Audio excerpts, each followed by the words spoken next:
Salut tout le monde, ici Catherine Côté. Aujourd'hui, on va regarder ensemble 5 choses que vous devez savoir sur l'Église locale.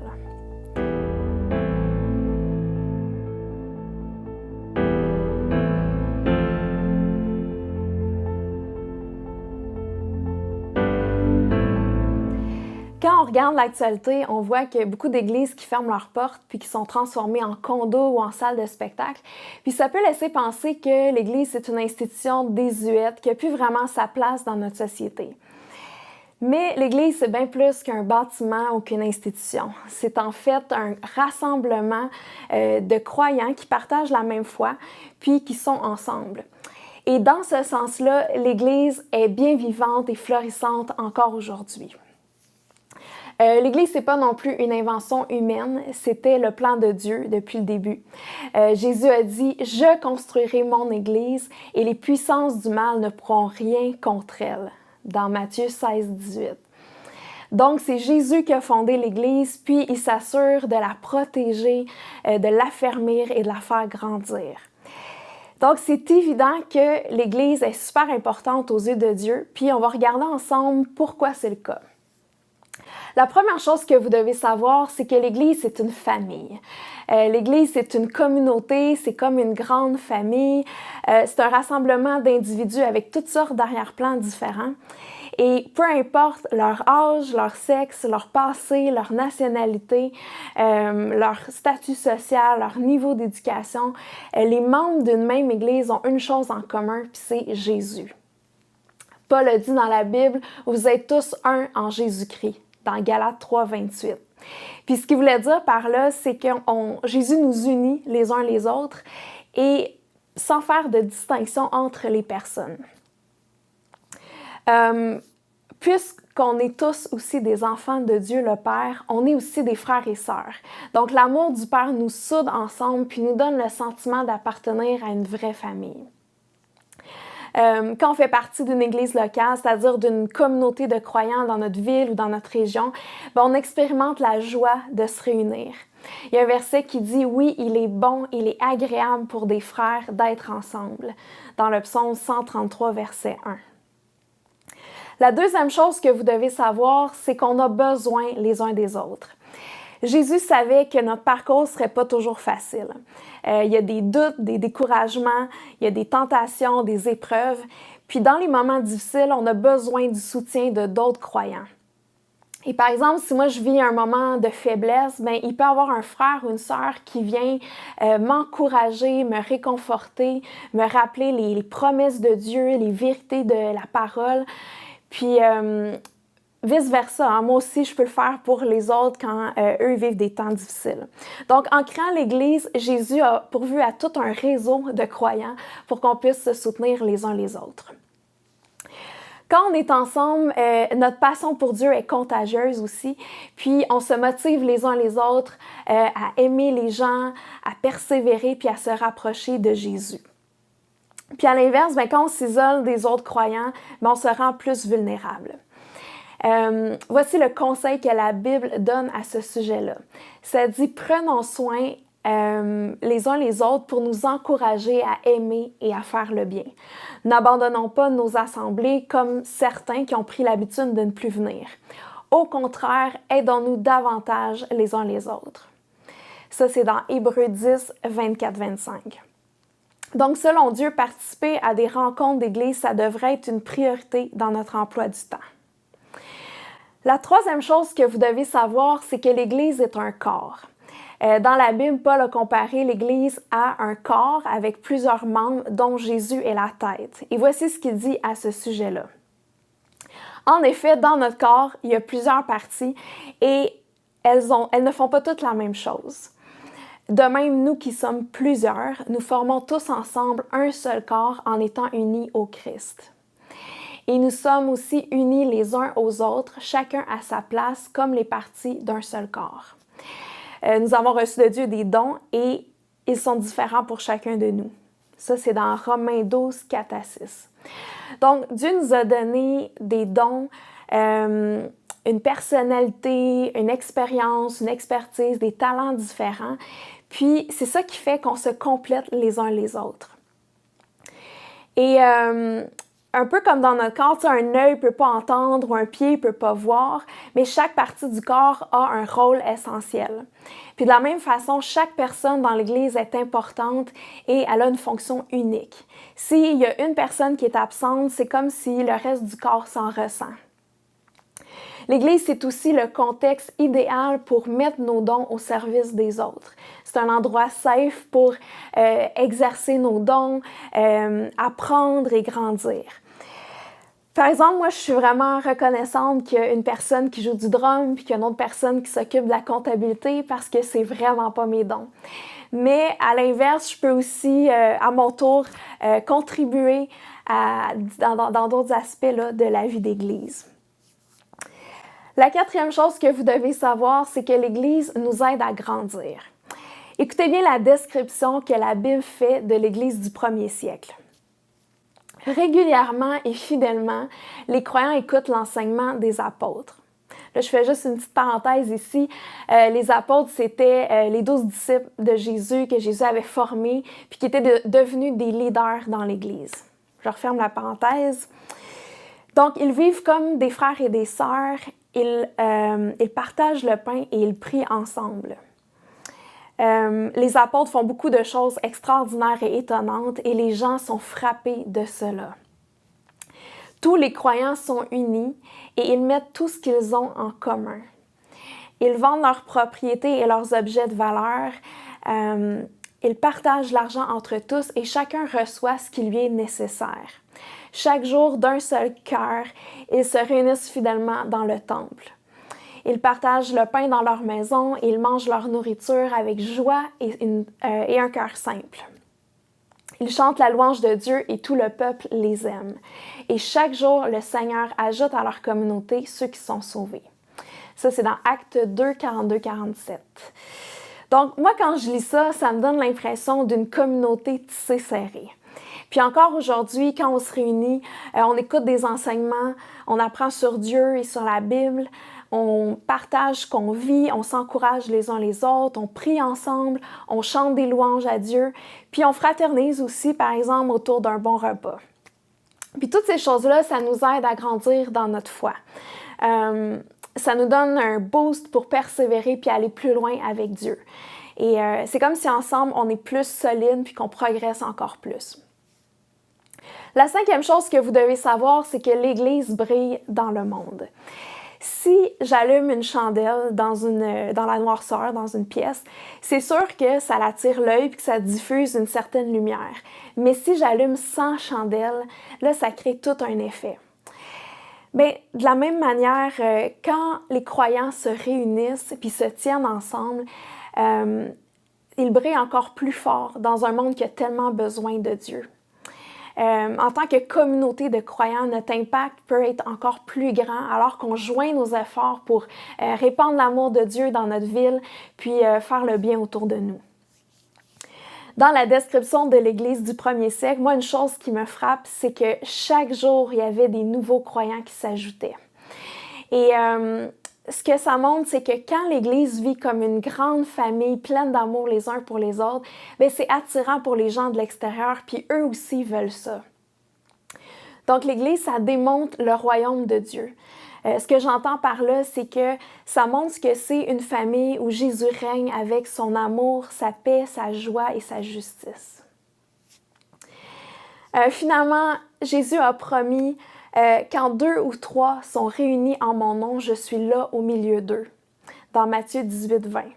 Donc, ça n'a pas besoin d'être un gros rassemblement de 500 personnes.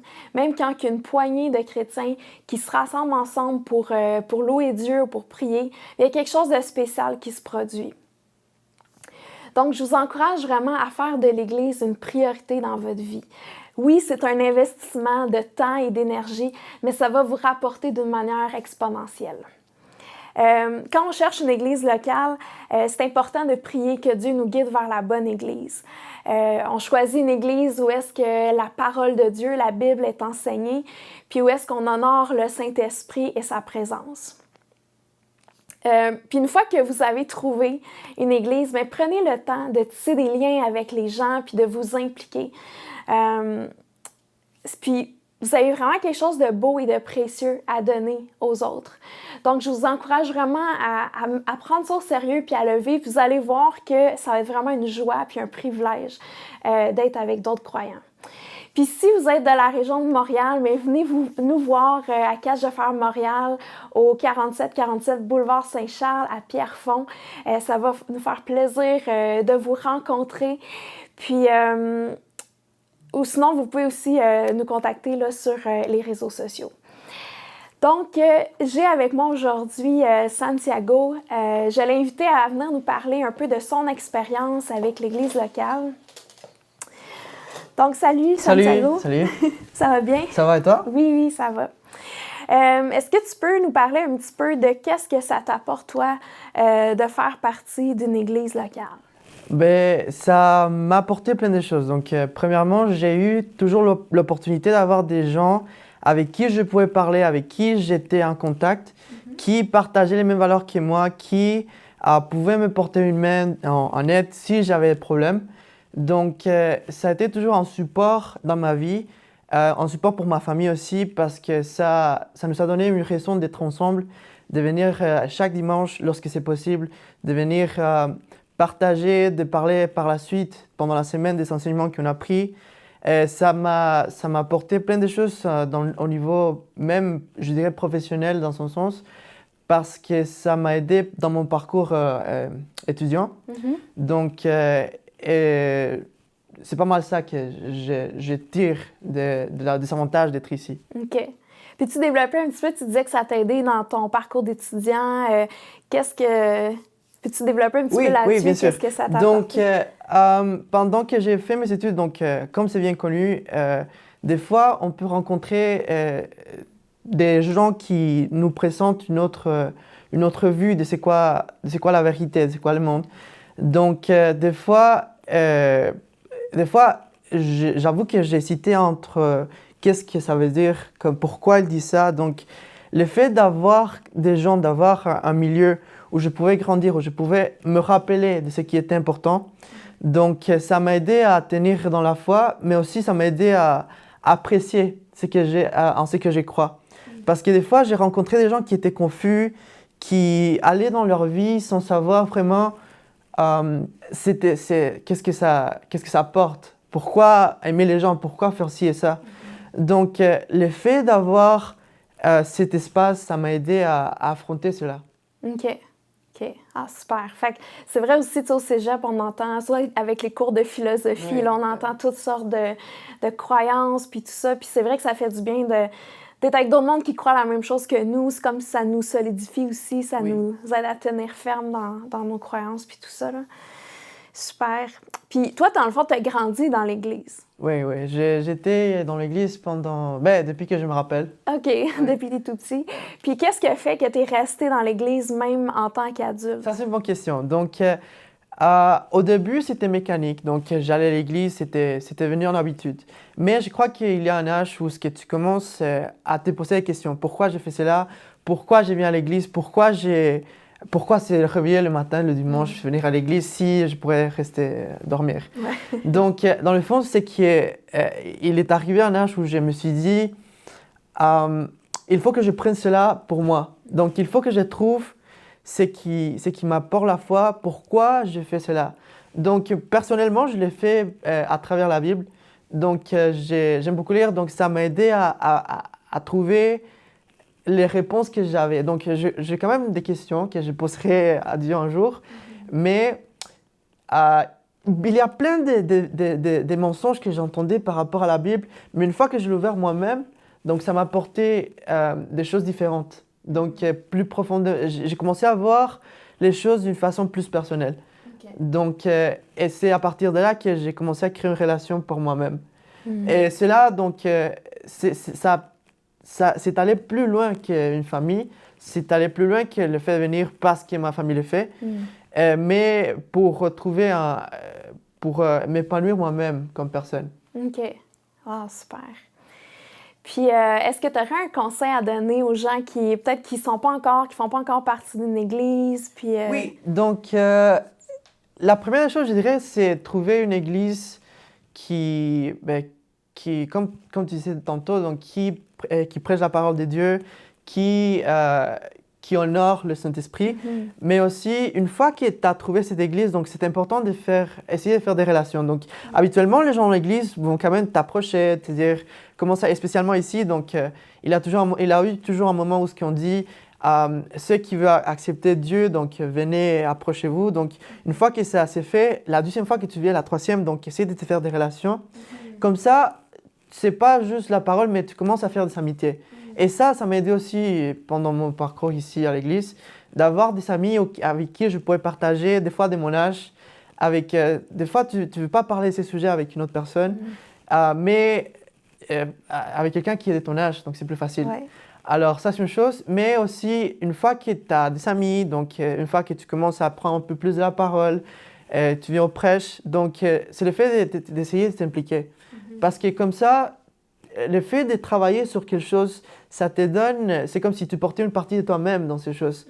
Donc c'est familiariser, c'est s'approprier cela comme si c'était à toi. Donc je pense que c'est une partie essentielle de l'Église, de savoir qu'on